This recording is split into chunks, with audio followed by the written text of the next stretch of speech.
Hello everyone, this is Chadi Alraies from CVI 2022 in Denver, Colorado.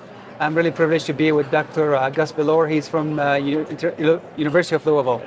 Dr. Belur, you presented a nice case at the case competition, and you're a general fellow now, and tell us about the case and let's go over it. All right, first of all, thank you so much for having me here. It's a great privilege to be here with the experts, and what a great opportunity to interview with you guys at CVI. So mine was a peripheral case. It was a 64-year-old who presented with a primary aortic thrombus. It was a very large task D type of thrombus from the infrarenal part of his aorta extending into his iliac arteries. He really didn't have any major risk factors for aortic thrombus except some underlying atherosclerosis and smoking. Typically we implicate things like malignancy or thrombocytosis or chemotherapy, but he had no distorted anatomy, no prior history of aortic surgeries or procedures, so that's what makes it such a rare case.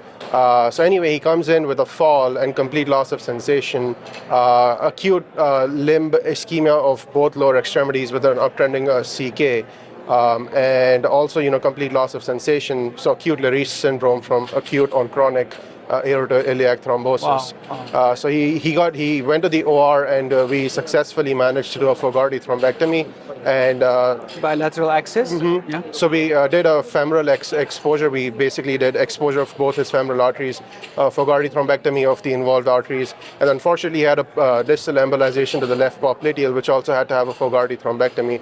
But surprisingly, actually we were really happy that day 22 he had fasciotomies that we did. We closed the fasciotomies on day 22, and he had no symptoms. His symptoms completely resolved, no amputations.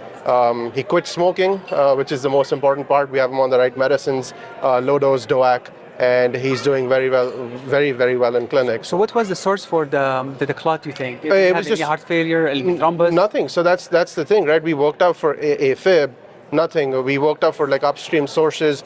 We worked him out for hypercoagulable states, for age and sex appropriate malignancies, nothing. He just drew blanks.